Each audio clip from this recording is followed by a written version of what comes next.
Greetings, everyone, and welcome to another Comic Book Wednesday comic book update. Well, kind of been hitting the comic store a lot lately, so there's a few updates coming, of which this will be the first. So I thought we'd start off with a whole bunch of stuff I've got featuring animal characters that are kind of have human traits. Anthropomorphic, if you will. So we're going to call this the Anthropomorphic Acquisitions Update for the comic book collection. So let's get right to it today on the Multimedia Chronicles.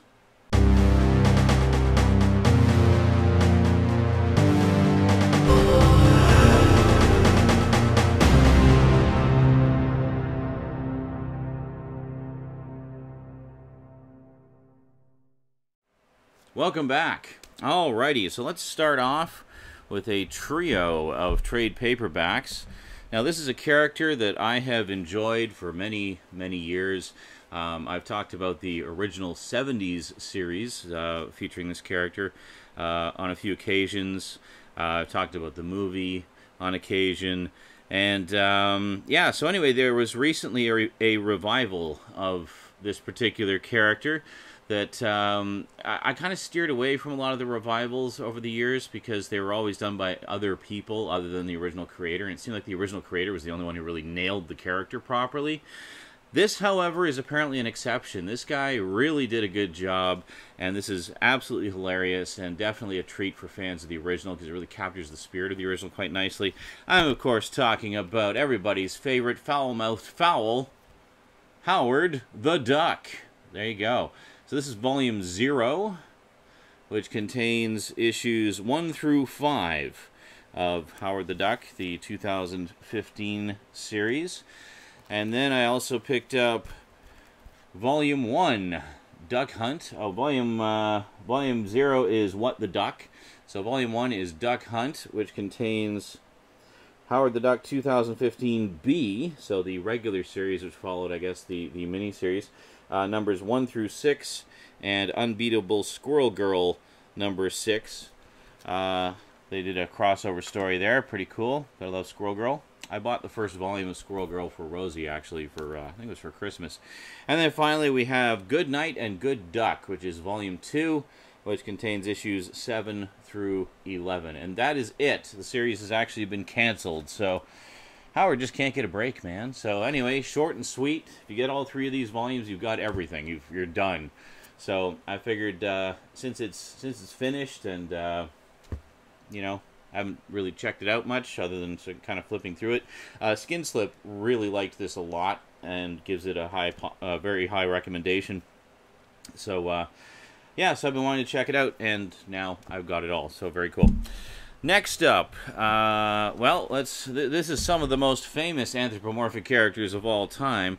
They've actually done a whole bunch of one-shot crossovers between these characters and some notable DC Comics superheroes. So I'll just show you the ones that I got. I'm actually missing one. They did 5, I believe, total, of which I have 4. So I'm missing one of them. I'll let you know which one I'm missing when we get to the end here. So first off, we have the Legion of Superheroes and Bugs Bunny. Very cool. Bugs himself joining up the Legion, giving them some help there. Got Jonah Hex and Yosemite Sam. Now, much like the Hanna-Barbera reimagining / updates that I've been talking about quite a bit over the past year, these are very much reinterpretations of the classic characters. I think the Bugs Bunny one is probably the closest to the original. But then we have Wonder Woman and the Tasmanian Devil. Very cool. And then finally, this one apparently has been making a lot of waves. It sold out almost immediately. This is actually the second printing. I missed the first printing because it just disappeared so fast. We have Batman and Elmer Fudd. If you're only going to check out one, apparently this is the one to check out. So, very cool. Very cool indeed. In fact, it's been so well received. I was talking to the guy at the local comic store. He said it's been so well received that there's actually been talk of bringing this iteration of Elmer Fudd officially into the DC universe. So kind of interesting. And last, but most certainly not least, as you know, longtime YouTube viewer It's Frank has been sending me quite a lot of DVDs and comics over the years, just some wonderful, fantastic packages.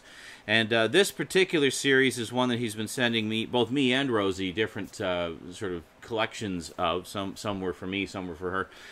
This is one that he was sending for me, and well, I'll show you what it is here. So I have Sonic the Hedgehog Archives, volume 13. So he sent me a whole bunch of these, which are basically collected editions of the original Sonic the Hedgehog comics from Archie.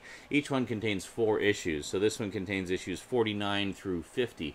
However, it was recently announced that Archie Comics will no longer be publishing Sonic the Hedgehog comics, which basically meant that all of them immediately went out of print as soon as that announcement was made.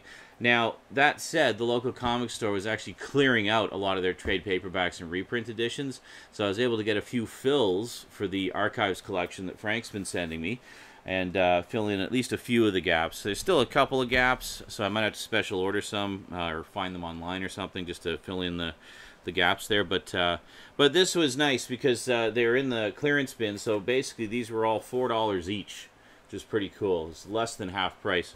Then I also got volume 19, which contains issues 71 through 74.